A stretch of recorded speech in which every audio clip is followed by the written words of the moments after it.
കാഴ്ചപ്പാട്. അതെ, കാഴ്ചപ്പാട്. കാഴ്ചപ്പാടിലേക്ക് എല്ലാ മാന്യ പ്രേക്ഷകർക്കും സ്വാഗതം.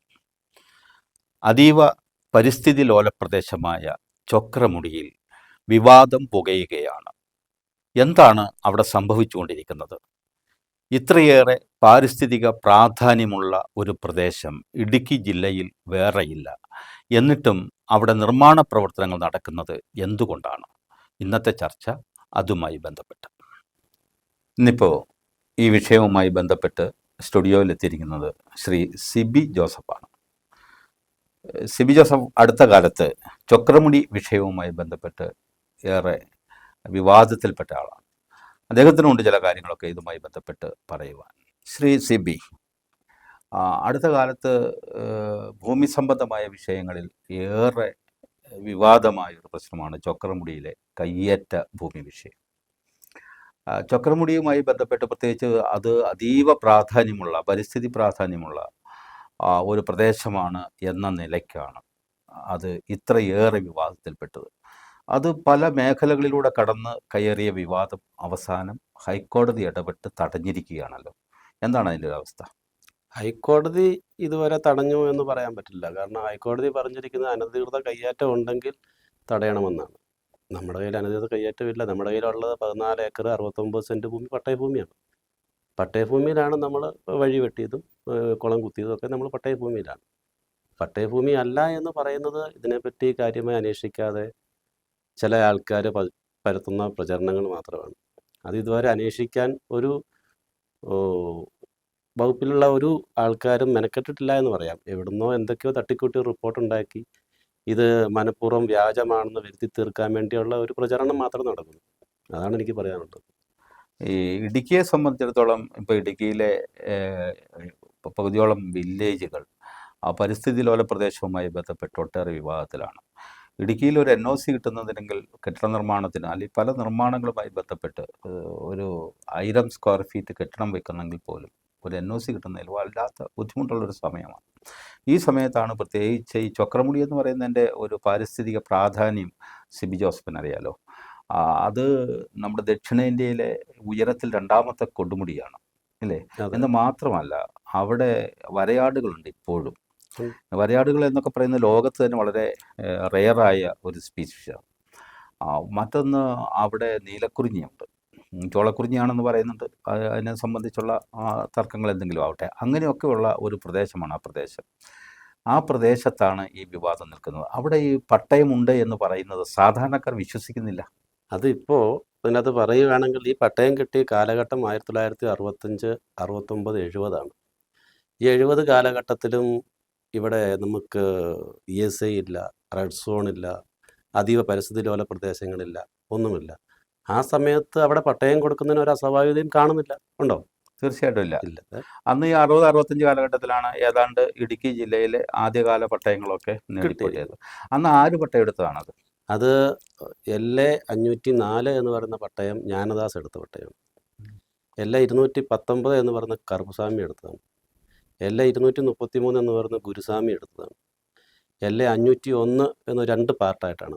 ഈ പേര് കേൾക്കുമ്പോൾ അതല്ലെങ്കിൽ ഗോത്രവർഗ വിഭാഗക്കാരുടെ പേര് പോലെ തോന്നുന്നു. മൂന്നാറിൽ ആദ്യ കാലഘട്ടങ്ങളിൽ ഉണ്ടായിരുന്ന എല്ലാം തമിഴ് വംശജരുടെ പേരിലാണ് പട്ടയങ്ങൾ. ഗോത്രവർഗം എന്ന് പറയാൻ പറ്റില്ല. മൂന്നാറിൽ വന്ന തേയില കൃഷിയുമായിട്ട് ബന്ധപ്പെട്ട് അവിടെ കൃഷി ആരംഭിക്കുകയും അതിനകത്ത് പണിക്കാരായി വന്ന തൊഴിലാളികളുടെ പേരിലാണ് കൂടുതലും പട്ടയങ്ങൾ വന്നിരിക്കുന്നത്. ഇതിന് തൊട്ട് മുമ്പ് ഞാനൊരു 2010 ഞാനൊരു ഭൂമി മേടിച്ചിരുന്നു. അത് LA 151/65. അത് ഈ പ്രദേശവുമായിട്ട് ബന്ധപ്പെട്ടതാണ്. തൊട്ട് ചേർന്ന് നിൽക്കുന്ന സ്ഥലമാണ്. അവിടെയാണ് ഇപ്പോൾ കൺസ്ട്രക്ഷൻ നടന്നുകൊണ്ടിരിക്കുന്നത്. ഞാൻ ഈ ചോദ്യം ചോദിക്കാൻ ഗോത്രവർഗ ഭൂമിയാണോ എന്ന് ചോദിക്കാനുള്ള ഒരു കാരണം അതിൻ്റെ ഒരു കോളനി അല്ലെങ്കിൽ അവർ അവിടെ അധിവസിക്കുന്നുണ്ടല്ലോ അതുമായി ബന്ധപ്പെട്ട്. അവിടുന്ന് ഏകദേശം ഒരു 1 കിലോമീറ്ററോളം താഴെയാണ്. അതെ, അതും റെഡ് സോണിലാണ് വരുന്നത്. കാരണം റെഡ് സോൺ എന്ന് പറയുന്ന മേഖല ഇടുക്കി ജില്ലയിലെ ഏകദേശം ഒരു 40% സ്ഥലം റെഡ് സോണിലാണ് പെട്ടിരിക്കുന്നത്. ഇത് റെഡ് സോൺ ആണ്. ഇതും റെഡ് സോൺ ആണ്. ഈ ബൈസം വാലി വില്ലേജിൽ തന്നെ അതീവ പരിസ്ഥിതി ലോലമായ വേറെയും പ്രദേശങ്ങളുണ്ട്. കഴിഞ്ഞ തവണ ഉരുൾപൊട്ടലും മണ്ണിടിച്ചിലും ഉണ്ടായ പ്രദേശങ്ങളുമുണ്ട്. അവിടെയും കൺസ്ട്രക്ഷൻ നടക്കുന്നുണ്ട്. എല്ലായിടത്തും റെഡ് സോണിൽ കൺസ്ട്രക്ഷൻ ഒരിടത്തും നിരോധിച്ചിട്ടില്ല. 1600 സ്ക്വയർ ഫീറ്റ് വരെ പണിയാം. 150 M² പണിയാനുള്ള വ്യക്തമായ ഓർഡർ നിലനിൽക്കുന്നുണ്ട്. റെഡ് സോണിൽ പണിയാനുള്ള ഓർഡർ വ്യക്തമായി നിലനിൽക്കുന്നു എന്നാണ് അങ്ങ് പറയുന്നത്. അതെ, ഇപ്പോഴത്തെ നിയമം അനുസരിച്ച് വ്യക്തമായി നിലനിൽക്കുന്നുണ്ട്. റെഡ് സോണിൽ പണിയാമെന്നാണ് പറയുന്നത്. അതെ. അതെ. അപ്പോൾ ഇവിടെ പട്ടയമുള്ള സ്ഥലം റെഡ് സോൺ ആണെങ്കിൽ പോലും അവിടെ പണിയാവുന്ന സംവിധാനം, അവിടെ റോഡ് വെട്ടാവുന്ന സംവിധാനം. അപ്പോൾ ഒട്ടേറെ നിർമ്മിതികൾ കുറേ ദിവസങ്ങളായി അവിടെ നടക്കുകയായിരുന്നു. ഞാൻ അതിലേക്ക് വരാം. അതിനു മുമ്പ് ഇത് ഈ എം.ആർ. രാമകൃഷ്ണനുമായി ബന്ധപ്പെട്ട് എന്താണ്? അദ്ദേഹം മുൻ പഞ്ചായത്ത് പ്രസിഡന്റായിരുന്നല്ലോ. അദ്ദേഹം ഒരു രാഷ്ട്രീയ പാർട്ടിയിൽ നിന്ന് പിന്നീട് മറ്റൊരു രാഷ്ട്രീയ പാർട്ടിയിലേക്ക് പോയി. അദ്ദേഹമായിട്ടുള്ള വിവാദം ഉണ്ടായിരുന്നു. ഈ എം.ആർ. രാമകൃഷ്ണനുമായിട്ടുള്ള ബന്ധം, ഞാൻ ഈ ഭൂമി 14 ഏക്കർ 69 സെന്റ് സ്ഥലം ഭൂമി വാങ്ങുമ്പോൾ നിലവിൽ അതിലോട്ട് റോഡുണ്ട്. അന്ന് കൂപ്പ് റോഡ് പോലെ കിടക്കുന്ന റോഡാണ്. അപ്പോൾ നമ്മളത് ഒന്ന് തട്ടി വണ്ടിയൊക്കെ ഒന്ന് ലെവലപ്പാക്കാവുന്ന രീതിയിൽ നോക്കിക്കഴിഞ്ഞപ്പോൾ എം.ആർ. രാമകൃഷ്ണനും കൂട്ടാളികളും ഇപ്പോൾ ഈ ചൊക്രമുടി വിവാദത്തിൻ്റെ ആദ്യത്തെ പരാതിക്കാരായ ജോൺസൺ, നാഗരാജ്, ആൻ്റണി, ഇവരെല്ലാവരും കൂടി വന്നിട്ട് പറഞ്ഞു ഞങ്ങളുടെ സ്വരവും ഇതിൻ്റെ അകത്തുണ്ട് എന്ന് നമ്മളോട് തർക്കം ഉന്നയിച്ചു കഴിഞ്ഞപ്പോൾ ഞാൻ ആദ്യം ഒന്നും നമ്മളത് ചെവിക്കൊണ്ടില്ല. ഉണ്ടെങ്കിൽ നിങ്ങൾ അളന്നെടുത്തു, നമുക്ക് താല്പര്യമില്ല എന്ന് പറഞ്ഞു. ഇത് കാര്യങ്ങൾ മുന്നോട്ട് പോകും തോറും നമുക്ക് ഒരു വല്ലാത്ത ഇറിറ്റേഷൻ ഉണ്ടായിക്കൊണ്ടിരുന്ന സമയത്ത് മുന്നോട്ട് ഞാൻ സ്ഥലം എവിടെയെങ്കിലും തന്നേന് വില പറഞ്ഞോളാൻ പറഞ്ഞു. അങ്ങനെ 18 ലക്ഷം രൂപ വില പറഞ്ഞു അതിന്. അപ്പോൾ ഈ എം.ആർ. എൻ്റെ അടുത്ത് പറഞ്ഞു നമുക്ക് 2 അഗ്രിമെൻ്റ് എഴുതാം, ഒരു 12 ഏക്കറും. സ്ഥലം ചോദിക്കുന്നത് ആരാണ്? അവരാണോ നമ്മളാണോ? അവരുടെ സ്ഥലം മേടിച്ചില്ലെങ്കിൽ നമ്മളെ കൊണ്ട് പണിയിപ്പിക്കില്ല, അവരുടെ സ്ഥലം കൂടി നമ്മൾ വാങ്ങേണ്ട അവസ്ഥയിലോട്ട് നമ്മളെ നിർബന്ധിച്ചുകൊണ്ടിരിക്കുകയാണ്. അപ്പോൾ നിർബന്ധിച്ചുകൊണ്ടിരിക്കുന്ന സമയത്ത് ഈ എം.ആർ. രാമകൃഷ്ണൻ തന്നെ പറഞ്ഞു നമുക്ക് 2 അഗ്രിമെൻ്റ് എഴുതിയാൽ മതി, ഒരു 12 ഏക്കർ, ഒരു 8 ഏക്കർ. 12 ഏക്കറിന് 7 ലക്ഷം രൂപ. അത് അവരെ പറ്റിക്കാൻ, കൂട്ടാളികളെ പറ്റിക്കാൻ വേണ്ടിയിട്ട് ചെയ്തൊരു പരിപാടിയാണ്. ബാക്കിയുള്ള 8 ഏക്കറിന് 11 ലക്ഷം രൂപ. അത് പുള്ളിക്ക് ഒറ്റയ്ക്ക് എടുക്കണം. ഏത് വർഷം നടന്നതാണ്? ഈ 2023 കിട്ടുന്നതല്ലായിരുന്നു. ഞാൻ ഈ 2023 ഫെബ്രുവരിയാണ് ഈ സ്ഥലം വാങ്ങുന്നത്.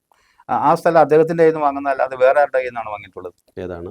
ഞാൻ ഈ മൈജോ ജോസഫിന്റെ കയ്യിൽ നിന്നാണ് നമ്മൾ ഈ 14 ഏക്കർ 69 സെന്റ് വാങ്ങിച്ചിരിക്കുന്നത്. അദ്ദേഹം എടുത്തുകാരനാണ്? അയാൾ മദ്രാസാണ്. ശരിക്കും ബേസിക്കലി എറണാകുളംകാരനാണ്. അവിടെ ഇപ്പം പുള്ളിയുടെ ബിസിനസ് കാര്യങ്ങളൊക്കെ ആയിട്ട് സെറ്റിൽഡ് മദ്രാസിലാണ്. അദ്ദേഹത്തിന്റെ പേരിലായിരുന്നു ഈ ഭൂമി? അയാളുടെയും അയാളുടെ പിതാവിന്റെയും പേരിലായിരുന്നു വർഷങ്ങളായിട്ട്. അതായത് 65 പട്ടയം. 65 പട്ടയം കിട്ടി. 88 LA 233/65 എന്ന് പറയുന്ന പട്ടയം ശിവൻ എന്ന ഒരാൾ വാങ്ങും. ദൈവളംകാരനാണ്. പുള്ളി അവിടെ പാൽ കച്ചവടം നടത്തിക്കൊണ്ടിരുന്ന ഒരു സാധാരണ മനുഷ്യനാണ് ശിവൻ. പിന്നെ 94 LA 219 501 കൂടെ ശിവൻ വാങ്ങും. 501 504 വാങ്ങും.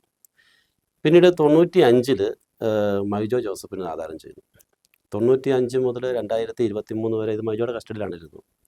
അപ്പോൾ അവിടെ മൈജോയുടെ കസ്റ്റഡി ഇരുന്ന സമയത്ത് പല തവണ യൂക്കാലി വെട്ടിപ്പോയിട്ടുണ്ട്. 1988 ഫസ്റ്റ് യൂക്കാലി വെട്ടുന്നത് അവിടെ. 88 വലിയ തടികളാണ് വെട്ടിപ്പോയതെന്ന്. അതിനുശേഷം ഈ നമ്മളോട് ചേർന്ന് 264 എന്ന സർവേ നമ്പറിൽ ഒരു 2 ഏക്കർ 10 സെൻറ്റ് ഉണ്ട്. അതുകൂടാതെ അതിനോട് തൊട്ട് താഴെ ഒരു 7 ഏക്കർ 80 സെൻറ്റ് കോതമംഗലംകാർക്കുണ്ട്. ഇവിടെയൊക്കെ മരം വെട്ടിയതാണ്. അതിനകത്തൊക്കെ വലിയ മരങ്ങൾ വെട്ടിപ്പോയാണ്. അന്ന് ഈ മരം വെട്ടിപ്പോകുന്ന സമയത്തെല്ലാം ഈ റോഡ് ഇതിലേ ഉണ്ട്. അപ്പോൾ ഇത് ഈ യഥാർത്ഥ പട്ടയമല്ലെന്നും അത് വ്യാജ പട്ടയമാണെന്നും അത് കൃത്രിമമായി ചമച്ചതാണെന്നും ഒക്കെയാണല്ലോ ആരോപണങ്ങൾ വരുന്നത്. അതിനെ സംബന്ധിച്ച് എന്താണ്? ആരോപണങ്ങൾ ആർക്കും ഉന്നയിക്കാം. എന്നാലും ഞാൻ വ്യാജപ്പട്ടയം ഉണ്ടാക്കിയിട്ടില്ല. കാരണം നമുക്കതിൻ്റെ ആവശ്യം ഇന്നത്തെ കാലത്ത്, ഇന്നത്തെ ഈ ന്യൂ ജനറേഷനിൽ ഒരു വ്യാജപ്പട്ടയം ഉണ്ടാക്കുക അത്ര എളുപ്പമൊന്നുമല്ല. കാരണം എല്ലാം കമ്പ്യൂട്ടറൈസ്ഡാണ്. അതിൻ്റെ അകത്ത് എന്താണ് നമുക്ക് ചെയ്യാൻ പറ്റുന്നത്? 65 കാലഘട്ടത്തിൽ അവിടെ പ്രദേശത്ത് ആർക്കും ഭൂമി വേണ്ട. അന്ന് അവിടെ തമിഴ് വംശജർ വരാൻ കാരണം അവർ ഈ ചിക്കിരി കൃഷിയും യൂക്കാലിയും ഇങ്ങനെയുള്ള കൃഷിയാണ് അവിടെ ചെയ്തുകൊണ്ടിരുന്നത്. അത് അക്കാര്യത്തിൽ സിബി പറയുന്നതൊക്കെ പൂർണ്ണമായിട്ട് ശരിയാണ്. ആ കാലഘട്ടത്തിലൊന്നും അങ്ങോട്ട് ആ മലയുടെ മുകളിലേക്കൊന്നും താമസിക്കാൻ ആരും കയറുകയില്ല, ആർക്കും വേണ്ട. തന്നെയല്ല, അതീവ പാരിസ്ഥിതിക പ്രാധാന്യം ഉണ്ടെങ്കിൽ പോലും ഈ പരിസ്ഥിതി സ്നേഹികളായ ആളുകൾ മാത്രമാണ് അങ്ങോട്ട് സഞ്ചരിക്കുക, അവിടെ പോയി കാഴ്ച കാണാനും ദൃശ്യങ്ങൾ കാണുക എന്നൊക്കെ ഉള്ളത് വലിയ ഗ്യാപ്പ് റോഡിൽ നിന്നല്ലേ അങ്ങോട്ടുള്ള റോഡ്? ഗ്യാപ്പ് റോഡിൽ നിന്ന് വൈസമ്പാലിയിലോട്ട് ഇറങ്ങി വരുമ്പോൾ ഒരു കിലോമീറ്റർ കഴിഞ്ഞ് കഴിയുമ്പോഴാണ് നമ്മൾ അങ്ങോട്ട് സ്റ്റാർട്ട് ചെയ്യുന്നത്. പണ്ട് അതിനും മുമ്പ് നടന്ന കഥകളുണ്ട് ഇതിൻ്റെ അകത്ത്. പണ്ട് ഗ്യാപ്പ് റോഡിൽ ഗ്യാപ്പ് ചെമ്മണ്ണാർ റോഡില്ല. അതൊരു കല്ലേന്ന് ഒരു കല്ലിലിട്ട് ചാടി പോകേണ്ട സിറ്റുവേഷൻ ആണെന്നുള്ളത്. ഇത് 2010 മുമ്പ് വരെ. അപ്പം ആ കാലഘട്ടത്തിൽ എൻ്റെ ഈ 151/65 എന്ന് പറഞ്ഞുകൊണ്ട് വീരച്ചാമിക്ക് കിട്ടിയൊരു പട്ടയമുണ്ട്. അതും തമിഴ് വംശജനാണ്. ആ പട്ടയത്തിൻ്റെ ഉള്ളിൽ കൂടെ ഒരു വഴിയായിരുന്നു ഇവരുടെ നടപ്പ് വഴി. ഈ ഗോത്രവർഗത്തിൽപ്പെട്ട ആൾക്കാരും വൈസമ്പാലിൽ നിന്ന് ഗ്യാപ്പിൽ ബസ് ഇറങ്ങിയിട്ട് ഷോർട്ട് കട്ട് പോകുന്ന ആൾക്കാരെല്ലാം ഇതിലെയാണ് നടന്നു പോയിക്കൊണ്ടിരുന്നത്. അത് നേരെ അതിലെ കടന്നു വന്ന് നമ്മുടെ ഇപ്പം വിവാദമായ ഭൂമിക്കൂടെ കടന്നു വന്ന് ഇറങ്ങിയാണ് താഴത്തെ റോഡിലോട്ട് പൊയ്ക്കൊണ്ടിരുന്നത്. ഈ ചെമ്മണ്ണാർ റോഡിലേക്ക് പൊയ്ക്കൊണ്ടിരുന്നത്. അപ്പോൾ ഒരു ഷോർട്ട് കട്ടായിരുന്നു. അവർക്ക് വേണ്ടി 1-2 കിലോമീറ്റർ ലാഭിക്കാം. അന്നും ആ നടപ്പുവഴി അതിലേ ഉണ്ട്. വഴി അന്ന് തൊട്ടേ ഉണ്ട്. 1965 കാലം തൊട്ടേ വഴിയുണ്ട് അവിടെ. ഈ 65 പട്ടയം എടുത്ത് 95 വരെയുള്ള ഈ പറഞ്ഞ തമിഴ് വംശജരായ ആളുകളുടെ കയ്യിലായിരുന്നു പറഞ്ഞല്ലോ. അതെ. അവർ ഈ ഭൂമിയിൽ എന്തെങ്കിലും തരത്തിലുള്ള കൃഷി ചെയ്തിട്ടുണ്ടോ? ചെയ്തിരുന്നു. ചിക്കരി കൃഷിയായിരുന്നു കൂടുതലും. ചിക്കാരി എന്ന് പറഞ്ഞാൽ ഈ കാപ്പിക്കകത്ത് ചേർക്കുന്ന അസംസ്കൃത വസ്തുവാണല്ലോ ഉവ്വ, ചിക്കരി. ഉവ്വ. അതും യൂക്കാലിയുമാണ് അവിടുത്തെ കൃഷി. കാരണം ഉം. വെള്ളമുള്ളിടത്ത് ഇവർ കൃഷി ചെയ്യുള്ളൂ. കാരണം എൻ്റെ നേരത്തെ മേളിലുള്ള സ്ഥലത്ത് പറഞ്ഞ അവിടെയും കുളമുണ്ടായിരുന്നു, വെള്ള സ്രോതസ്സുണ്ട്. ഇവിടെയും വെള്ളത്തിന് സ്രോതസ്സുണ്ട്. അപ്പം വെള്ളമുള്ളിടത്ത് ഇവർ കൃഷി ചെയ്യും. അത് തമിഴ് വംശജരുടെ ഒരു രീതിയാണ്. നമ്മളും കൃഷി ചെയ്യുന്നത് അവിടെയാണ്. അവർ അന്നേ കുളം കുഴിച്ചിരുന്നോ? അന്നുണ്ടായിരുന്നു 2 ചെറിയ കുഴി ഉണ്ടായിരുന്നു ഇതിനകത്ത്. അപ്പോൾ അത് ആവശ്യത്തിന് വെള്ളവും? ആവശ്യത്തിന് വെള്ളമുണ്ട്, തോടുണ്ട്. ഈ തോട് ഈ പട്ടയത്തിൻ്റെ ശരിക്കും ജെന്യൂനിറ്റി ബോധ്യപ്പെടണമെങ്കിൽ ഈ പട്ടയ സ്കെച്ചിൽ ഒരു തോട് മാർക്ക് ചെയ്യുന്നുണ്ട്. തോട് എന്ന് പറയുന്ന സാധനം ഒരു ഫിക്സഡ് ബൗണ്ടറിയാണ്. അതൊരിക്കലും മാറ്റാൻ പറ്റും. ഒരു കല്ല് വേണം നമുക്ക് പറിച്ച് മാറ്റിയിടാം. ഈ തോട് അതിൻ്റെ ബൗണ്ടറി പറയുന്നുണ്ട്. ഇത് കിഴക്ക് വശം ചേർന്ന് തോട് ഒഴുകുന്നുണ്ട്. അത് എല്ലാ 219 സൈഡിൽ കൂടിയാണ് തോട് ഒഴുകുന്നത്. അത് ആ പട്ടയ സ്കെച്ചിൽ അതേപടി മാർക്ക് ചെയ്തിട്ടുണ്ട്, പട്ടയ ഫയലിലും മാർക്ക് ചെയ്തിട്ടുണ്ട്. ആ തോട് നിൽക്കുന്ന സ്ഥലത്ത് നമുക്കൊരു കല്ല് വേണേൽ മാറ്റി കുഴിച്ചിടാം. ഈ തോട് മാറ്റി കൊണ്ടുപോകാൻ പറ്റില്ലല്ലോ. സിബി എങ്ങനെയാണ് ഇതിൻ്റെ ഒരു വിപണന സാധ്യത, അല്ലെങ്കിൽ ഇതിൻ്റെ ഒരു സാധ്യത കണ്ടെത്തിയത് എങ്ങനെയാണ്? നമുക്ക് ടൂറിസം മേഖലയാണല്ലോ നമ്മുടെ ബിസിനസ് ചെയ്യുന്നത്. അപ്പം റിസോർട്ട് മേഖലയായിട്ട് ബന്ധപ്പെട്ട് നിൽക്കുന്നു. പലതവണയും നമ്മൾ പലയിടത്തും പ്രോപ്പർട്ടി കാണാൻ പോകാറുണ്ട്. ഇത് പലതവണയും ഞാൻ പലരെയും കൊണ്ട് കാണിച്ചിട്ടുണ്ട്. അപ്പോൾ അന്നൊക്കെ ആൾക്കാർക്ക് പലർക്കും ഇഷ്ടപ്പെട്ടാണ് പോകുന്നത്. ഒത്തിരി ആൾക്കാർ ഈ ഭൂമി വാങ്ങി, പലരും വാങ്ങി ഇതിനകത്തൊരു ഇതിപ്പോ ഈ എംആറിന്റെ കയ്യിൽ നിന്ന് വാങ്ങിയതും മൈജോയുടെ കയ്യിൽ നിന്ന് വാങ്ങിയതും കൂടി അല്ലല്ല. ആ. എംആറിൻ്റെ വാങ്ങിയ ഭൂമി അതേപടി അവിടെ കിടപ്പുണ്ട്. നമ്മൾ തൊട്ടിട്ടേ ഇല്ല. അതിന്റെ അതിനകത്തുനിന്നൊരു പുല്ല് പോലും നമ്മൾ പറിച്ചിട്ടില്ല. അതിന്റെ ഇടപാടുകളൊന്നും കഴിഞ്ഞിട്ടില്ല. ഇടപാടുകൾ കഴിഞ്ഞ് 7 ലക്ഷം രൂപ ഞാൻ കൊടുത്തു. നോട്ടറി അറ്റസ്റ്റ് ചെയ്ത് ഞാൻ വാങ്ങി. ഞാൻ 12 ഏക്കറേ വാങ്ങിയിട്ടുള്ളൂ. ആ ഭൂമി അങ്ങനെ തന്നെ കിടക്കുന്നു. അങ്ങനെ തന്നെ കിടക്കും. അവിടെ നിർമ്മിതികളൊന്നും അവിടെ ഒരു പരിപാടിയും ചെയ്തിട്ടില്ല. അത് വ്യക്തമായ അതിരുകൾ പറയുന്നുണ്ട് ആ എഗ്രിമെന്റിൽ. കാരണം എംആറിന് കൊടുത്ത എഗ്രിമെന്റ് ഒക്കെ മീഡിയയുടെ പലയിടത്തും പ്രചരിച്ചതാണ്. എൻ്റെ കയ്യിൽ ഇരിപ്പുണ്ട്. അതിൻ്റെ അകത്ത് പറയുന്നുണ്ട് കിഴക്ക് ചീനി വക സ്ഥലം എന്ന് പറയുന്നുണ്ട്. കിഴക്ക് ചീനി വക സ്ഥലവും എൻ്റെ മേളിലുള്ള സ്ഥലം.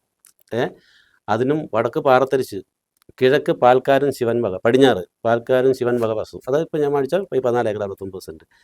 തെക്ക് എൻ്റെ വക, അത് വർഗീസാണ് ഈ പഴയ ചിന്നക്കനാൽ പഞ്ചായത്ത് പ്രസിഡന്റാണ് നമ്മുടെ എം.ആർ. രാമകൃഷ്ണൻ ഈ സ്ഥലം കൊടുത്തത്. പുള്ളിയുടെ വക സ്ഥലം. അങ്ങനെ അതിരുകൾ പറയുന്നുണ്ട്. ആ അതിരുകൾക്കുള്ളിലാണ് ഈ സ്ഥലം കിടക്കുന്നത്. അത് ശരിക്കും പറഞ്ഞാൽ ആ വിൻഡർ ഗാർഡൻ റിസോർട്ടിന്റെ മേളിൽ കിടക്കുന്ന സ്ഥലം. അപ്പൊ ഈ മൈജോയുടെ കയ്യിൽ നിന്ന് വാങ്ങുന്നത് 2023-ലാണ്. 23, അതായത് ഒരു വർഷമായിട്ടുള്ളൂ. ഒറ്റ വർഷമായിരുന്നു. ഒരു വർഷത്തിനിടയിൽ സിബി ജോസഫിന്റെ നേതൃത്വത്തിലാണോ ഈ നിർമ്മാണ പ്രവർത്തനങ്ങൾ നടക്കുന്നത്? ഞാൻ മാത്രമെന്ന് പറയാൻ പറ്റില്ല. കാരണം വസ്തു പലരും വാങ്ങി പറമ്പിലെ കുറ്റി പറിച്ച് യുക്കാലി വെട്ടുമ്പോൾ എല്ലാവർക്കും ഈ ചില നമ്മുടെ വട്ടവടയിലൊക്കെ എന്ന് പറഞ്ഞാൽ യുക്കാലി കുറ്റി പറിക്കാൻ ഹെക്ടറിന് 50,000 രൂപ അങ്ങോട്ടാണ് സർക്കാർ കൊടുക്കുന്നത്. കാരണം ജലക്ഷാമം നേരിടുന്ന രൂക്ഷമാണ്. അപ്പോൾ അതുകൊണ്ട് വലിയൊരു 5 6 തവണ വെട്ടിയ കുറ്റികളാണ് നിന്നത് അതിൻ്റെ അകത്ത്. ഈ യൂക്കാലി മാത്രമാണ് വെട്ടിയിട്ടുള്ളൂ? യൂക്കാലി മാത്രമേ വെട്ടിയിട്ടുള്ളൂ. അവിടെ വെട്ടിയ മരങ്ങളുടെ ചിത്രങ്ങൾ കാണുമ്പോൾ മറ്റ് ചില മരങ്ങളുടെ അത് നമ്മുടെ സ്ഥലമല്ല. നമ്മുടെ സ്ഥലമല്ല, അല്ല, അല്ലാതെ വേറെ ആളുകൾ വെട്ടിയിട്ടുണ്ട്. തൊട്ട് താഴെ 7 ഏക്കർ 80 സെന്റ് സ്ഥലം ഉണ്ട്. അതിനകത്ത് കയറി പോകുന്ന വഴിക്ക് മരം കൂട്ടിയിട്ടിട്ടുണ്ട്. കല്ലുകളും കല്ല് കൂട്ടിയിട്ടുണ്ട്. ആ കയറി പോകുന്ന സ്ഥലത്തും കോതമംഗലംകാരുടെ വസ്തുവാണ് 7 ഏക്കർ 80 സെന്റ്. അവിടെ നിർമ്മിതി നടക്കുന്നുണ്ട്. അവിടെ നിർമ്മിതി മരം വെട്ടിയത് മാത്രമേ ഉള്ളൂ. ആ വണ്ടി ഈ കുറെ പുല്ലൊക്കെ തെളിച്ച് പാറയൊക്കെ ഇളക്കി നിർത്തിയിട്ടുണ്ടല്ലോ, അത് ആ സ്ഥലത്തുള്ളതാണ്. ഈ ഒരു 5 സെന്റുകാരന് ഒരു 500 സ്ക്വയർ ഫീറ്റ് വീട് വെക്കുമ്പോൾ അവന്റെ പുരയിടത്തിലുള്ള ഒരു കല്ല് സ്വന്തമായി പൊട്ടിച്ചെടുക്കാൻ ഈ രാജ്യത്ത് നിയമമില്ലല്ലോ, ഈ സംസ്ഥാനത്ത്. പെർമിറ്റ് ഉണ്ടെങ്കിൽ ചെയ്യുന്നതിന്, നിവാസിതം ബ്ലാസ്റ്റ് ചെയ്യാതെ ചെയ്യുന്നതിന് വേണം, കീറിയെടുക്കുന്നതിന് പ്രശ്നം. കീറിയെടുക്കുന്നതിനൊന്നും വലിയ തടസ്സങ്ങളില്ല, വേണമെങ്കിൽ എടുക്കാം. ചെയ്യാറുണ്ടല്ലോ. കാരണം എല്ലാവരും ചെയ്യാറുണ്ട്. നമ്മളെ ഉണ്ടക്കല്ലുകൾ നമ്മുടെ പറമ്പിൽ അല്ലെ, എന്തെങ്കിലും ഒരു ഉണ്ടക്കല്ല് പൊട്ടിക്കുമ്പോഴേക്കും അപ്പോൾ തന്നെ എവിടെ നിന്നൊക്കെയാണ് ആളുകൾ വന്ന്. കപട പരിസ്ഥിതിവാദികൾ ചെറുതെ പണം ചോദിച്ചു കൊടുത്തില്ലെങ്കിൽ ഇതൊക്കെ പ്രശ്നമാണ്. പണം ചോദിച്ചു കൊടുത്തു കഴിഞ്ഞാൽ ഇതൊന്നും പ്രശ്നമില്ല. അവിടെ വലിയ ബ്ലാസ്റ്റിംഗ് നടക്കുന്നുണ്ടോ കല്ലുമായി? അവിടെ ബ്ലാസ്റ്റിംഗ് നടന്നിട്ട് എൻ്റെ അറിവിലില്ല. കാരണം എന്ന് വെച്ച് കഴിഞ്ഞാൽ ഞാൻ പലപ്പോഴും അങ്ങോട്ട് പോകാറില്ല. കല്ല് പൊട്ടിച്ചു കൂട്ടിയിട്ടുണ്ട്. കല്ല് പൊട്ടിച്ചു കൂട്ടിയെന്ന് വെച്ചാൽ നമ്മുടെ ആ വഴി കയറി പോയർത്തൊരു കല്ലിരുന്നു. ആ കല്ല് നമ്മൾ പൊട്ടിച്ചിട്ടുണ്ട്. അത് ഒരു വഴി കറക്റ്റായിട്ട് ആ വഴി അലൈൻമെൻറ്റ് അന്ന വഴി അതിലെ ജീപ്പ് റോഡ് ഇങ്ങനെ കിടന്നതാണ്. അത് നമ്മൾ ഇച്ചിരി വീതി കൂട്ടി. ആ വീതി കൂട്ടിയപ്പോൾ ഒരു കല്ല് അവിടെ പൊട്ടിച്ചു. എനിക്ക് കള്ളത്തരം കാണിക്കണമെങ്കിൽ ആ കല്ല് വേണേൽ കുഴിച്ചിടാം. കാരണം ഈ അടുത്ത കാലത്താണ് ആൾക്കാരുകളൊക്കെ, ഞാനതൊരു 6 മാസമെങ്കിലും ആയിട്ടുണ്ടാവും ചെയ്തിട്ട്. സത്യത്തിൽ ഈ നിർമ്മാണ പ്രവർത്തനങ്ങൾ തുടങ്ങിയിട്ട് കുറേ നാളായെങ്കിലും ഈ JCBയുടെ വർക്ക് ആരംഭിച്ചപ്പോഴാണല്ലോ ഇത്. അല്ല, JCBയുടെ വർക്കെല്ലാം തീർന്ന് ഫിനിഷ് ചെയ്ത് സർവ്വ പരിപാടിയും പൂർത്തീകരിച്ചപ്പോഴാണ് ഇത് പുറത്തേക്ക്. എന്തായിരുന്നു അതിൻ്റെ പിന്നിൽ? അതിൻ്റെ പിന്നിൽ പണം തന്നെ. പണം ചോദിച്ചു. കാരണം അവിടെ യുക്കാലി വെട്ടുന്ന സമയത്ത് തന്നെ പല ആൾക്കാരും വന്ന് 50,000 1 ലക്ഷമൊക്കെ ചോദിക്കും. നമ്മുടെ ഒരു സുഹൃത്ത് മുഖേന നമ്മൾ മരം വിറ്റത്. പുള്ളി മരം മേടിച്ച ആൾക്കാർ എല്ലാവർക്കും 10,000 5,000 20,000 ഒക്കെ വെച്ച് കൊടുത്തു. എന്നോട് വന്ന് ചോദിച്ചു, ഞാനും കൊടുത്തു, 50,000 കൊടുത്തു. അത് കഴിഞ്ഞങ്ങ് പോയി. അത് കഴിഞ്ഞ് പണിയൊക്കെ വഴിയൊക്കെ വെട്ടി ഏകദേശം വണ്ടിയെല്ലാം മേളിൽ കയറാറായപ്പോഴത്തേനും ഈ പറയപ്പെട്ട ആൾക്കാർക്കൊക്കെ അതിൻ്റെ വിപണന സാധ്യത മനസ്സിലായി. കാരണം ഒരു വഴി അവിടെ എത്തിപ്പെടുക എന്നുള്ളത് നേരത്തെ ഉണ്ടായിരുന്നെങ്കിൽ പോലും നമ്മൾ സുഗമമായി ചെയ്തു കഴിഞ്ഞപ്പോൾ മാർക്കറ്റ് വാല്യൂവിൽ വ്യത്യാസം വന്നു. അപ്പോഴത്തേനും ആൾക്കാരുടെ ചോദ്യത്തിൻ്റെ എമൗണ്ടും കൂടി. 1 ലക്ഷമായി, 2 ലക്ഷമായി, 5 ലക്ഷമായി, 10 ലക്ഷമായി, 20 ലക്ഷം വരെ ചോദിച്ച ആൾക്കാരുണ്ട്. ഇപ്പൊ CB ജോസഫ് എന്ന് പറയുന്ന ആള് ഒരു വലിയ കയ്യേറ്റക്കാരൻ എന്ന മേൽവിലാസത്തിലാണ് നിൽക്കുന്നത്. പൊതുസമൂഹത്തിൽ അങ്ങനെയാണ്. തീർച്ചയായിട്ടും അതിൻ്റെ നിജസ്ഥിതി എന്തുമാവട്ടെ അതൊക്കെ കോടതിയിലും മറ്റ് വരാനിരിക്കുന്നതുള്ളത് നമുക്ക് അറിയാൻ കഴിയും. ഇതുമായി ബന്ധപ്പെട്ട് അങ്ങേക്ക് ഈ സർക്കാർ ഓഫീസുകളിൽ നിന്ന് യാതൊരുവിധ സ്റ്റോപ്പ് മെമ്മോയും കിട്ടിയിട്ടില്ല? വില്ലേജിൽ നിന്ന് എനിക്കൊരു സ്റ്റോപ്പ് മെമ്മോ കിട്ടിയിട്ടുണ്ട്. കാരണം ഈ അടുത്ത കാലത്ത് ഈ പ്രശ്നങ്ങൾ വിവാദമായപ്പോൾ നമുക്കൊരു സ്റ്റോപ്പ് മെമ്മോ തന്നു. അതിൻ്റെ അകത്തും ഒരു വിരോധാഭാസമാണ്. കാരണം 22ഓളം 23 പേരുടെ പേരിൽ ആധാരമുണ്ട്, എൻ്റെ വൈഫിൻ്റെ പേരിൽ ആധാരമുണ്ട്. സ്റ്റോപ്പ് മെമ്മോ കിട്ടിയിരുന്നത് എനിക്ക് മാത്രമാണ്. അന്നേരം അവിടെ പണിയെടുക്കുന്നത് ഒരുപക്ഷെ CB ജോസഫ് മാത്രമായിരിക്കും? അല്ല, എല്ലാവരും പണിയുന്നുണ്ട്. അപ്പം എനിക്ക് മാത്രം സ്റ്റോപ്പ് മെമ്മോ തന്നു, എൻ്റെ വൈഫിനും സ്റ്റോപ്പ് മെമ്മോ തന്നിട്ടുണ്ട്. അപ്പോൾ ഇത് എന്തുകൊണ്ടായിരിക്കും ഇതിൻ്റെ ഒരു നടുനായകത്വം ഈ CB ജോസഫിലേക്ക് എത്തിച്ചേർന്നത്? CB ജോസഫിലേക്ക് എത്തിച്ചേരാൻ കാരണം നമ്മൾ വസ്തു 14 ഏക്കർ 69 സെൻറ്റ് വാങ്ങിച്ചത് ഞാനാണല്ലോ.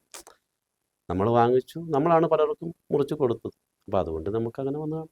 ഈ മുറിച്ച് വാങ്ങിയ കൂട്ടത്തിൽ രാഷ്ട്രീയ നേതാക്കളുണ്ടോ? രാഷ്ട്രീയ നേതാക്കൾ ആരുമില്ല. അവർ ആ കാര്യത്തിൽ താല്പര്യമൊന്നും പെട്ടില്ല. കാലാകാരണങ്ങളായിട്ട് എൻ്റെ ഭൂമി ഞാൻ അവിടെയും ഇവിടെയൊക്കെ കുറച്ച് മേടിക്കുന്ന കുറച്ചൊക്കെ മുറിച്ച് കൊടുക്കും. അതിനകത്ത് രാഷ്ട്രീയ നേതാക്കൾ, അത് പാർട്ടി ഏതും ആവട്ടെ, രാഷ്ട്രീയ നേതാക്കൾക്ക് ഈ വിവാദ ഭൂമിയിൽ ഇടമുണ്ട് അല്ലെങ്കിൽ സ്പേസ് ഉണ്ട് എന്ന് CB ജോസഫ് എവിടെയോ പറഞ്ഞിട്ടുണ്ടെന്നോ? ഞാൻ പറഞ്ഞിട്ടില്ല അങ്ങനെ. കാരണം ഇതിനകത്ത് ചോദിച്ചിരിക്കുന്ന കാര്യം എൻ്റെ അടുത്ത് പ്രാദേശിക നേതാക്കൾ പണം ആവശ്യപ്പെട്ടു എന്ന് ഞാൻ പറഞ്ഞിട്ടുണ്ട്. അതേപോലെ നമ്മുടെ വസ്തുവിൻ്റെ തൊട്ടടുത്ത് ഈ വിവാദം തുടങ്ങുന്നതിൻ്റെ 2 ദിവസം മുമ്പ് മനോരമ പത്രത്തിലൊരു ന്യൂസ് വന്നു. വൈസമ്പാലി വില്ലേജിൽ ഒരു 50 ഏക്കർ സ്ഥലം മരുന്നടിച്ച് തെളിച്ചിട്ടിട്ടുണ്ട്. അപ്പോൾ ഈ വാർത്ത അറിഞ്ഞു കഴിഞ്ഞപ്പോൾ നമ്മുടെ വില്ലേജ് ഓഫീസർ എന്നെ വിളിച്ചു, CB നിങ്ങളുടെ സ്ഥലത്താണോ ഈ മരുന്നടിച്ചിരിക്കുന്നത്? കാരണം അവിടെ പരിപാടി നടക്കുന്നത് നമ്മുടെ സ്ഥലത്താണ്. നമുക്ക് മരുന്നടിക്കേണ്ട കാര്യമില്ല. കാരണം സാറ് നോക്കിയാൽ പുല്ലെല്ലാം നമ്മൾ ചെത്തി ഒന്ന് തീ കയറിപ്പോയായിരുന്നു. കുറേ അധികം 90-80% തീ കയറിപ്പോയി. അത് നമ്മുടെ സ്ഥലത്തിൻ്റെ അടുത്താണോ? ഇവിടെ നിന്ന് കുറച്ച് മാറി വൈസമ്പാലി അവിടെ ഒരു അമ്പലമുണ്ട്. അവിടെ ഒരു വിവാദമായിട്ടൊരു 1 വർഷം മുമ്പ് അവിടെ റോഡ് വെട്ടിയിരുന്നു. പക്കാ റവന്യൂ ഭൂമിക്കടെ 2-3.5 കിലോമീറ്ററോളം ദൈർഘ്യത്തിൽ റോഡ് വെട്ടി അതിലെ വൈസമ്പാലി ഓഫ് റോഡ് സവാരി സൊസൈറ്റി എന്നൊക്കെ പറഞ്ഞുകൊണ്ട് റോഡ് വെട്ടി.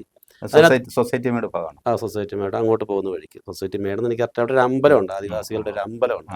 അവരുടെ പരമ്പരാഗതമായ ഒരു അമ്പലമാണത്. അമ്പലത്തിൻ്റെ ഭാഗത്തേക്കാണ്. അത് വലിയ കേസും വിവാദങ്ങളൊക്കെ ആയതാണ്. ആ പോകുന്ന വഴിക്കാണ് ഇത് മരുന്നടിച്ച് നിൽക്കുന്നത്. വൈസമ്പാലി സിറ്റിയിൽ നിന്ന് നോക്കി കാണാം അത്രയും പ്രദേശം ഇങ്ങനെ വെളുത്ത് കിടക്കുന്നു. അതായിരിക്കും അതിൻ്റെ മുന്നിൽ ഇതിൻ്റെ പുറകിൽ നിൽക്കുന്ന കുബുത്തികൾ തന്നെ. ഈ മരുന്നടിച്ചു എന്ന് പറയുന്നത് കളനാശിനി അടിച്ചു.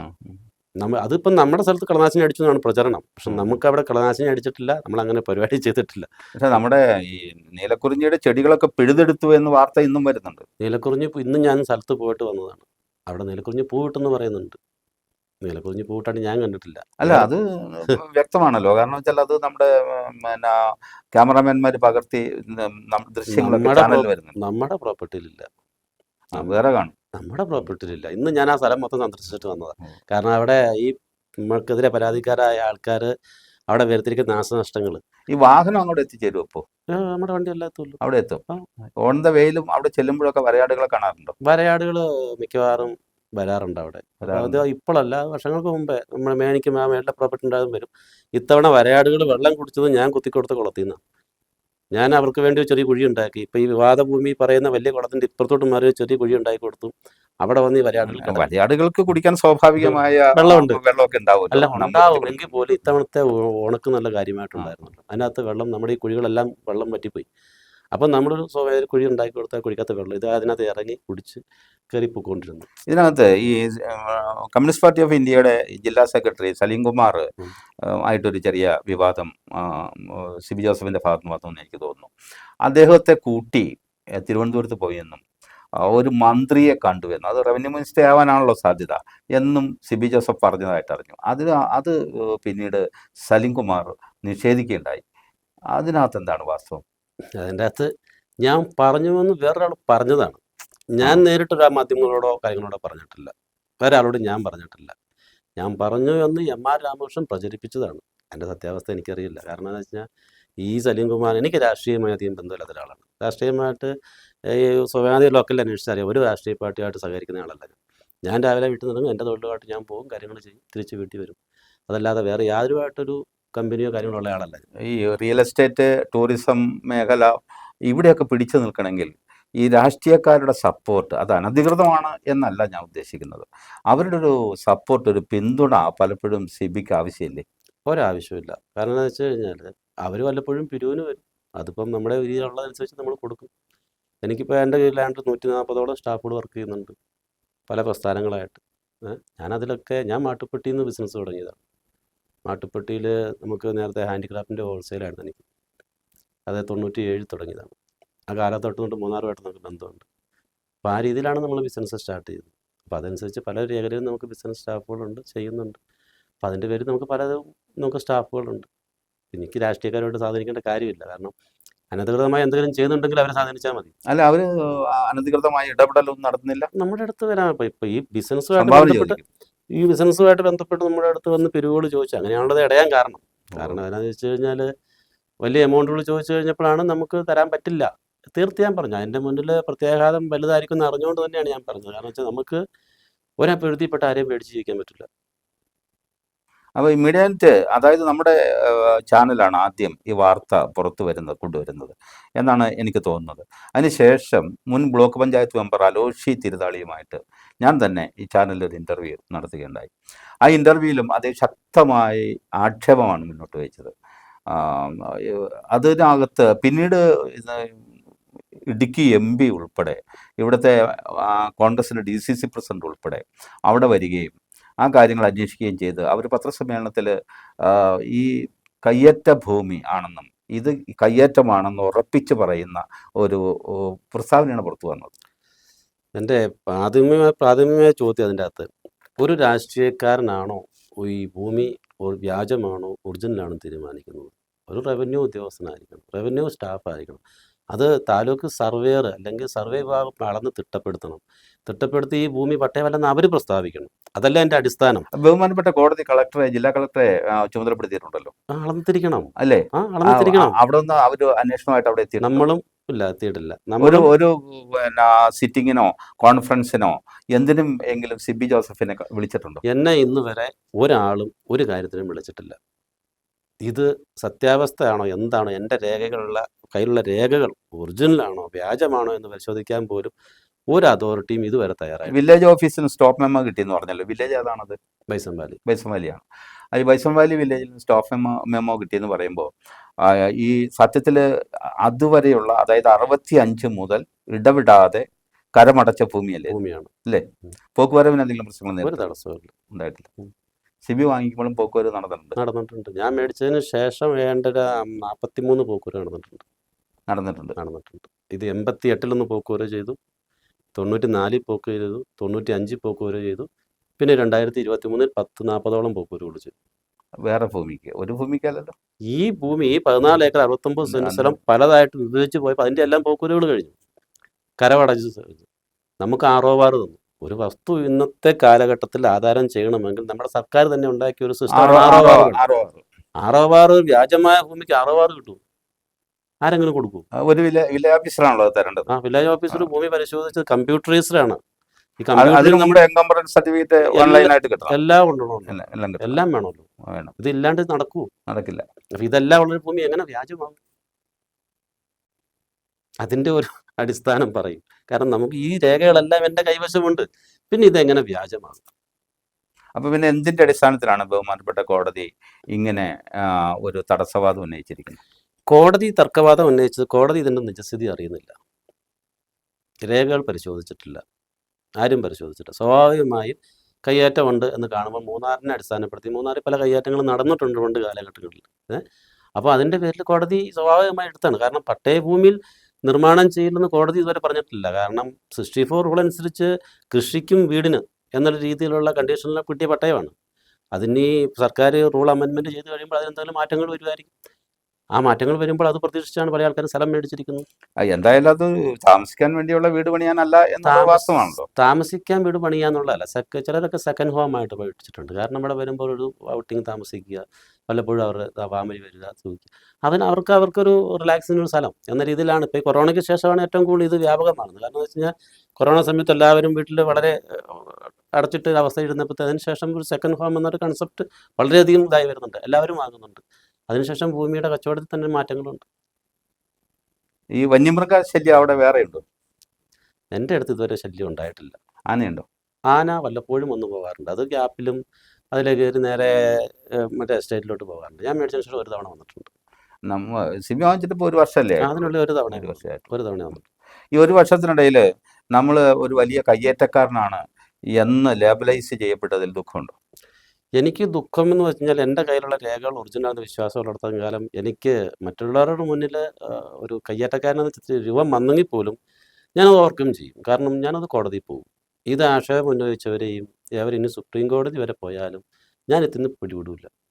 എന്താണ് ഈ കോൺഫിഡൻസിൻ്റെ പിന്നിൽ? ആ ഉദ്യോഗസ്ഥ ലോകം അല്ലെങ്കിൽ ഉദ്യോഗസ്ഥന്മാരുടെ ഒരു കൈവിട്ട കളി ഇതിൻ്റെ പിന്നിൽ ഉണ്ടായിട്ടുണ്ട് എന്നാണല്ലോ പൊതുവേ ഉള്ള വാർത്തകൾ പ്രചരിക്കുന്നത്. അപ്പോൾ അങ്ങനെ പറയുകയാണെങ്കിൽ ഈ 65 പട്ടയം കൊടുത്ത എല്ലാ പട്ടയങ്ങളും പരിശോധിക്കണം.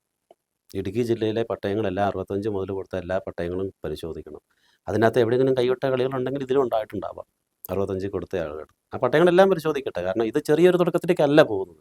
ഇത് നമ്മൾ ഗ്യാപ്പ് റോഡ് മുതൽ ഇടുക്കി ജില്ലയിലെ എല്ലാ റെഡ് സോണിലെയും എല്ലാ നിർമ്മാണങ്ങളെപ്പറ്റി നമ്മൾ ചോദ്യം ചെയ്യും. ഈ റെഡ് സോണിൽ നിർമ്മാണം നമുക്ക് കളക്ടറുടെ 11/6/2024 ഓർഡർ പ്രകാരം റെഡ് സോണിൽ 150 m² വരെ പണിയാം എന്ന് വ്യക്തമായ ഓർഡറുണ്ട്. അത് ബഹുമാനപ്പെട്ട ഹൈക്കോടതി നിർദ്ദേശപ്രകാരം ചെയ്തിരിക്കുന്നതാണ്. ആ ഒരു ഓർഡറുണ്ട്. ആ ഓർഡർ ഒറ്റ നിലയായിട്ട് 1600 സ്ക്വയർ ഫീറ്റ് പണിയാം എന്ന് പറയാം. ആ കണ്ടീഷനിൽ മറ്റെവിടെയെങ്കിലും വീടുള്ളവർക്ക് പണിയാൻ പാടില്ല എന്നൊരു വാചകം ഉണ്ടായിരുന്നു.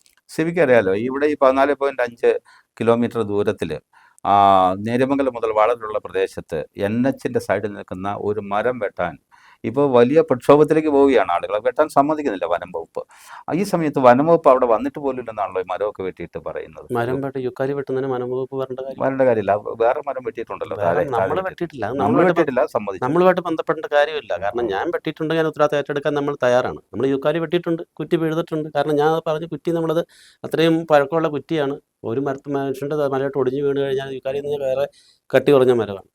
ഇപ്പം നോക്കി നിൽക്കുന്ന മരം കമ്പ് നേരത്തെ ആരോട്ട് ഊർന്നു വീഴും. യുക്കാലി വെട്ടുന്നതിന് പെർമിറ്റ് വേണ്ടേ? പെർമിറ്റ് ഇപ്പോൾ വട്ടവടയിൽ നിന്ന് യുക്കാലി വെട്ടി പോകുന്നുണ്ട്.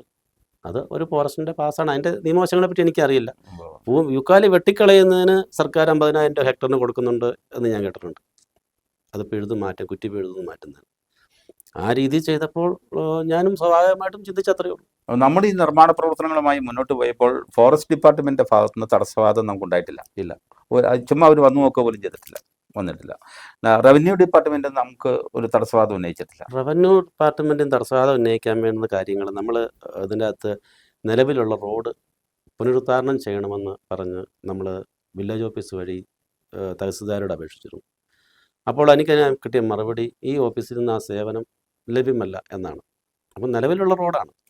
അപ്പോൾ ആ നോട്ടീസ് കിട്ടിക്കഴിഞ്ഞപ്പോൾ നമ്മൾ അതിൻ്റെ ഡെവലപ്മെൻറ്റ് ചെയ്തു കാര്യങ്ങൾ ചെയ്തു. അതൊരു നമ്മുടെ പട്ടയഭൂമിയിലേക്കാണ്. നിലവിൽ പട്ടയഭൂമിയിലേക്ക് റോഡുണ്ടെങ്കിലേ പട്ടയം കൊടുക്കാവൂ എന്നൊരു വ്യവസ്ഥയുണ്ട്. എൻ്റെ അറിവാണ് കേട്ടോ, ഞാനത് പഠിച്ചിരിക്കുന്നത് വെച്ചാൽ അറിവാണ്. ഒരു പട്ടയം കൊടുക്കണമെങ്കിൽ ആ ഭൂമിയിലേക്ക് റോഡ് ഉണ്ടാവണം. ഇല്ലാത്ത ഭൂമിക്ക് പട്ടയം കൊടുക്കാൻ പാടില്ല എന്നാണ് കണ്ടീഷൻ.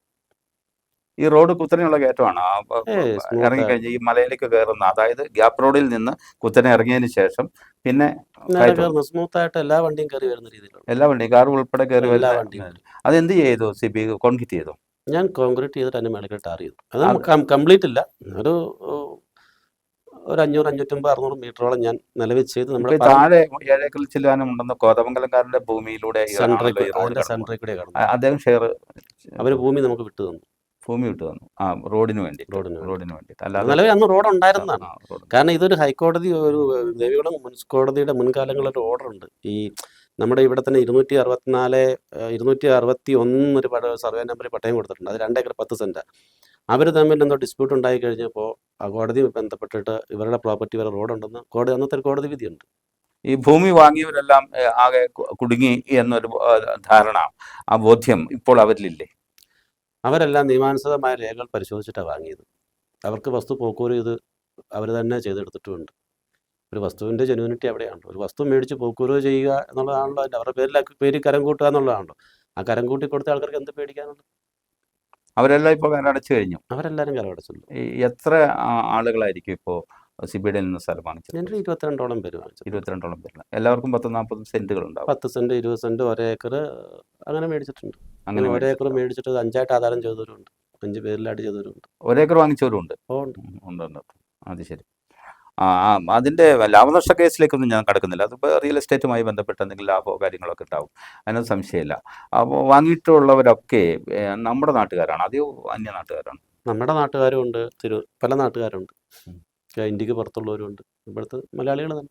ഇപ്പോൾ ഈ അവർ കരമടയ്ക്കുന്നുണ്ട്, പോക്കുവരവ് ചെയ്തിട്ടുണ്ടെങ്കിൽ ഇപ്പോൾ ഉണ്ടായ വിവാദത്തിൽ അവർ സിബിയോടുള്ള അപ്രോച്ച് എങ്ങനെയാണ്? വല്ലാതെ പ്രഷറൈസ് ചെയ്യുന്നുണ്ടോ? എന്നെ അവർ പ്രഷറൈസ് ചെയ്യേണ്ട കാര്യമില്ല. കാരണം അവർ എൻ്റെ വസ്തു വാങ്ങുന്ന സമയത്ത് അവർ ബന്ധപ്പെട്ട അതോറിറ്റികളെല്ലാം പോയി അന്വേഷിച്ച്, അവർ സർവേ വിഭാഗത്തിനോട് അന്വേഷിച്ച്, അവർ എല്ലാം അന്വേഷിച്ച് ബോധ്യപ്പെട്ടതിന് ശേഷമാണ് വാങ്ങുന്നത്. ഞാനൊരു വ്യക്തി പറഞ്ഞു എന്നനുസരിച്ച് വാങ്ങുന്ന ആൾക്കാരല്ല. പിന്നെ നേരെ മറിച്ച് ഞാൻ പലയിടത്തും ഭൂമി വാങ്ങുമ്പോൾ അവിടെ നിന്നൊക്കെ ഇവർ വാങ്ങാറുണ്ട് എൻ്റെ കയ്യിൽ. അപ്പോൾ അതുകൊണ്ട് നമ്മളൊരു വിശ്വാസമുണ്ട്. അവസാനമായൊരു കാര്യം ചോദിക്കട്ടെ. നമ്മുടെ ഇടുക്കിയുടെ പാരിസ്ഥിതിക പ്രാധാന്യം സിബിക്ക് നന്നായിട്ട് അറിയാം.